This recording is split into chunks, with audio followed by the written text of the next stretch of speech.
Hi good morning. എന്തൊക്കെയുണ്ട് വിശേഷങ്ങൾ? എല്ലാവരും കഴിഞ്ഞ ദിവസത്തെ ക്യാരറ്റ് പുളിശ്ശേരി ഒക്കെ ഉണ്ടാക്കി കഴിച്ചു എന്നുണ്ടെങ്കിൽ ഈ വീഡിയോയുടെ താഴെ ഒന്ന് കമൻറ്റ് ചെയ്യണം കേട്ടോ, ഉണ്ടാക്കിയിട്ട് എങ്ങനെ ഉണ്ടായിരുന്നു എന്നുള്ളത്.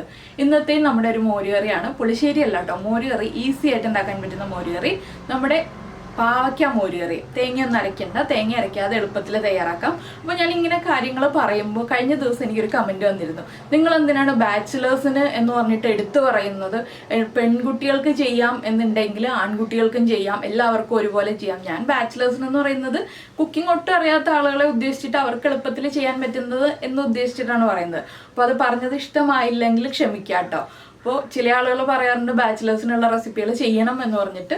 അപ്പോൾ അതുകൊണ്ടാണ് നമ്മൾ എടുത്തു പറയുന്നത് ഇത് ബാച്ചിലേഴ്സിനുള്ള റെസിപ്പിയാണ്. അപ്പോൾ ചില ബുദ്ധിമുട്ടുള്ള റെസിപ്പികളൊക്കെ ഇൻട്രോയിൽ തന്നെ നമ്മൾ പറയുകയാണ് ഇത് ബാച്ചിലേഴ്സിന് പറ്റിയതല്ല കേട്ടോ എന്ന് പറയുകയാണെങ്കിൽ അവർക്കത് സ്കിപ്പ് ചെയ്ത് വേറെ വീഡിയോകൾ കാണാമല്ലോ. അതൊക്കെ കൊണ്ടാണ് നമ്മളിങ്ങനെ കാര്യങ്ങൾ പറയുന്നത്. അപ്പോൾ അത് ഇഷ്ടപ്പെടുന്നില്ല എങ്കിൽ ക്ഷമിക്കുക. അപ്പോൾ നമ്മുടെ ഈ പാവയ്ക്ക മോരുകറിയുടെ പ്രത്യേകത എന്താണെന്ന് വെച്ചാൽ പാവയ്ക്കയുടെ ചെറിയൊരു കയ്പും മോരിൻ്റെ പുളിയും അതുപോലെ തന്നെ നല്ലൊരു മധുരവും ഒക്കെ ചേർന്നിട്ടുള്ളതാണ്. പിന്നെ നിങ്ങൾക്ക് തേങ്ങ അരച്ചിട്ട് മോരുകറി ആക്കണം എന്നുണ്ടെങ്കിൽ ആക്കാം, ഇല്ലെങ്കിൽ ഞാൻ ഈ പറയുന്ന പോലെ ചെയ്തിട്ടുണ്ടെങ്കിലും നല്ല ടേസ്റ്റി ആയിട്ടുള്ള മോരുകറി തയ്യാറാക്കാം.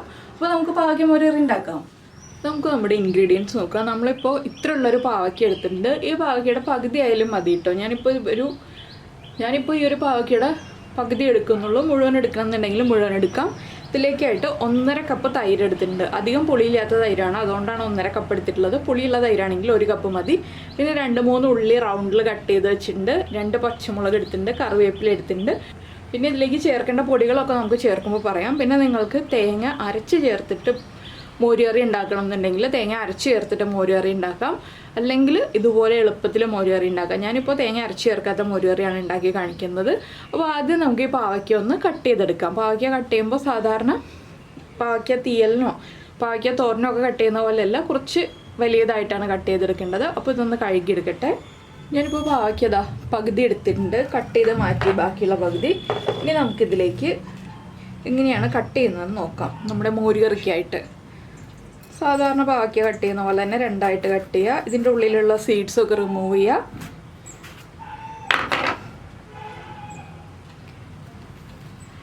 ഇനി നമ്മൾ ഈ പാവയ്ക്ക നീളത്തിൽ ഒന്ന് കട്ട് ചെയ്തെടുക്കുകയാണ്. ഞാനിപ്പോൾ നീളത്തിൽ 3ആയിട്ട് കട്ട് ചെയ്തെടുക്കുകയാണ്. ഇത് കുറച്ച് തിക്കായിട്ട് കട്ട് ചെയ്യുന്നുണ്ട് കേട്ടോ, ഒരുപാട് തിക്കായിട്ടല്ല, കുറച്ച് തിക്കായിട്ട്.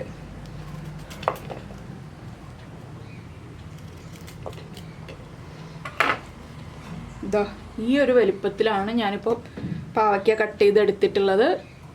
ഇത്രയും മതി, അല്ലെങ്കിൽ നമുക്ക് കുക്കായി കിട്ടാൻ കൂടുതൽ സമയം എടുക്കും. അപ്പോൾ ഇതുപോലെ കട്ട് ചെയ്യുകയാണെങ്കിൽ വേഗം തന്നെ കുക്കായി കിട്ടും. നിങ്ങൾക്ക് കുക്കറിൽ കുക്ക് ചെയ്യാം, അല്ലെങ്കിൽ ചട്ടിയിൽ വെച്ചിട്ട് കുക്ക് ചെയ്യാം. ഞാൻ ചട്ടിയിൽ വെച്ചിട്ടാണ് കുക്ക് ചെയ്യുന്നത്. അപ്പോൾ ഈ വലിപ്പത്തിൽ ഞാൻ പാവയ്ക്കൊക്കെ കട്ട് ചെയ്തെടുക്കട്ടെ. അപ്പോൾ നമ്മുടെ പാവയ്ക്കെല്ലാം നമ്മൾ കട്ട് ചെയ്തെടുത്തിട്ടുണ്ട്. ഞാനൊരു ചട്ടിയിൽ വെള്ളം വെച്ചിട്ടുണ്ട്. ഇതിലേക്ക് നമുക്കിനി കട്ട് ചെയ്ത് വെച്ചിരിക്കുന്ന പാവയ്ക്ക ചേർത്ത് കൊടുക്കാം.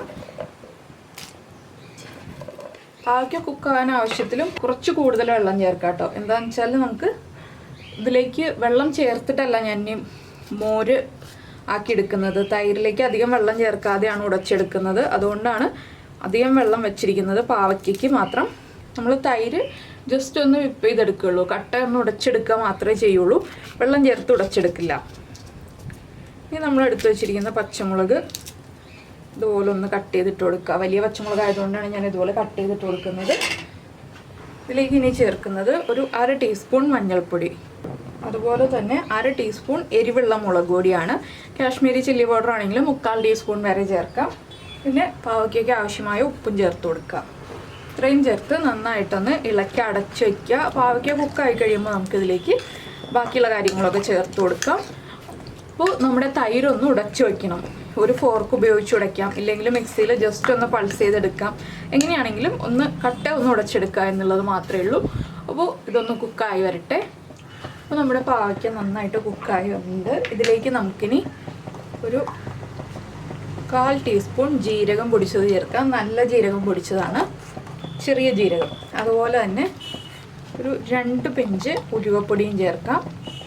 ഇനി ഇതൊന്ന് നന്നായിട്ട് മിക്സ് ചെയ്യുക. ഇതിലേക്ക് കുറച്ച് പഞ്ചസാര ചേർക്കണം കേട്ടോ. നമ്മുടെ പാവയ്ക്കയ്ക്ക് കയ്പ്പാണ്, അതുകൊണ്ട് കുറച്ച് പഞ്ചസാര ചേർത്ത് കൊടുക്കാം. ഫ്ലെയിം ഓഫ് ചെയ്യാണ് ഞാൻ. ഒരു 2 ടീസ്പൂൺ പഞ്ചസാര ചേർക്കുന്നുണ്ട്. ഇനി നന്നായിട്ടൊന്ന് ഇളക്കി ഈ ഒരു തിളയൊന്ന് കുറയുന്നത് വരെ നമ്മളൊന്ന് ഇളക്കി കൊടുക്കണം. എന്താണെന്ന് വെച്ചാൽ നമ്മൾ തൈര് ഒഴിക്കുമ്പോൾ ചട്ടിയുടെ ചൂടുകൊണ്ട് തൈര് തിളച്ചു പോകരുത്. അതുകൊണ്ടാണ് നമ്മൾ ഫ്ലെയിം ഓഫ് ചെയ്തത്. ഇപ്പോൾ ഇനി ഇതൊന്ന് ഇളക്കി ഒന്ന് ചൂട് കുറഞ്ഞു വരുമ്പോൾ നമ്മുടെ തൈര് ചേർത്ത് കൊടുക്കാം. ഇപ്പോൾ തിളയൊക്കെ കുറഞ്ഞു വന്നിട്ടുണ്ട്. നമുക്കിനി തൈര് ചേർത്ത് ഇളക്കിയെടുക്കാം. നിങ്ങൾക്ക് ഗ്രേവി കുറവായിട്ട് തോന്നുകയാണെങ്കിൽ കുറച്ച് വെള്ളം ചേർത്ത് തൈര് ഉടച്ചെടുക്കാം. നമ്മൾ ആദ്യം പാവയ്ക്കയിൽ ആവശ്യത്തിൽ കൂടുതൽ വെള്ളം വെച്ചിരുന്നു. ആ പാവയ്ക്കയിലുള്ള വെള്ളവും നമ്മുടെ തൈരും ചേർന്ന് കഴിയുമ്പോൾ കറക്റ്റ് കൺസിസ്റ്റൻസി ആവും. ഇത് കണ്ടോ, മോരുകറിയുടെ കൺസിസ്റ്റൻസി ആയി കഴിഞ്ഞു. ഇനി വെള്ളം ചേർക്കേണ്ട ആവശ്യമില്ല. ഇനി നമുക്കിതൊന്ന് ഇളക്കി മിക്സ് ചെയ്തിട്ട് ഉപ്പും പുളിയും എരിവും എല്ലാം ചെക്ക് ചെയ്യാം. എരിവ് കുറവാണെങ്കിൽ 1-2 പച്ചമുളക് സ്പ്ലിറ്റ് ചെയ്ത് ചേർക്കാം. ഉപ്പ് കുറവാണെങ്കിൽ ഉപ്പ് ചേർത്ത് കൊടുക്കാം. പുളി കൂടുതലാണെന്നുണ്ടെങ്കിൽ പഞ്ചസാര ചേർക്കാം. പുളി കുറവാണെങ്കിൽ വീണ്ടും തൈര് ചേർത്ത് കൊടുക്കാം. അപ്പോൾ നമുക്കിനി ഇതിലേക്ക് വറവ് ചേർക്കാം. ബാക്കിയുള്ള കാര്യങ്ങളെല്ലാം കറക്റ്റാണോ എന്ന് നോക്കിയിട്ട് വറവ് റെഡിയാക്കി എടുക്കാം. അപ്പോൾ നമ്മൾ പാനിലേക്ക് കുറച്ച് വെളിച്ചെണ്ണ ചേർത്തിട്ടുണ്ട്. അപ്പോൾ നമ്മുടെ കറിക്ക് മഞ്ഞ കളർ കുറച്ച് കുറവാണ്. ഞാൻ മഞ്ഞൾപ്പൊടി ചേർത്തപ്പോൾ കുറച്ച് കുറവായിപ്പോയി. അതിന് നമുക്ക് ഈ ഒരു എണ്ണയിൽ മഞ്ഞൾപ്പൊടി ചേർത്തിട്ട് ഒരു പരിഹാരം ഉണ്ടാക്കാം കേട്ടോ. നിങ്ങൾ കറി ഉണ്ടാക്കുമ്പോൾ മഞ്ഞ കളർ കുറവാണെന്നുണ്ടെങ്കിൽ ഇതുപോലെ ചെയ്യാവുന്നതാണ്. നമുക്ക് ആദ്യം എണ്ണയിലേക്ക് കടുക് ചേർത്ത് കൊടുക്കാം. അപ്പോൾ നമ്മുടെ കടുക് പൊട്ടിക്കൊണ്ടിരിക്കുന്നുണ്ട്. ഇതിലേക്ക് നമുക്കിനി ഒരു 1/4 ടീസ്പൂൺ ഉലുവ ചേർത്ത് കൊടുക്കാം. അതുപോലെ തന്നെ നമ്മൾ റൗണ്ടിൽ കട്ട് ചെയ്ത് വെച്ചിരിക്കുന്ന ഉള്ളിയും ചേർത്ത് കൊടുക്കാം. പിന്നെ നമ്മൾ ചേർക്കുന്നത് ഒരു 3 വറ്റൽമുളകാണ്. അതുപോലെ തന്നെ 2 തണ്ട് കറിവേപ്പിലയും ചേർക്കുന്നുണ്ട്.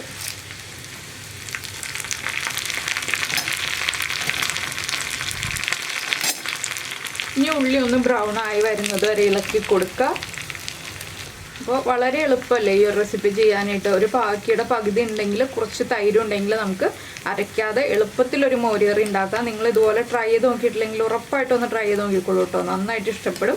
ആ പഞ്ചസാരയുടെ മധുരവും പാവയ്ക്കയുടെ ചെറിയൊരു കയ്പും എല്ലാം ചേർന്ന് നല്ല ടേസ്റ്റാണ് ഈ ഒരു മോരുകറിക്ക്.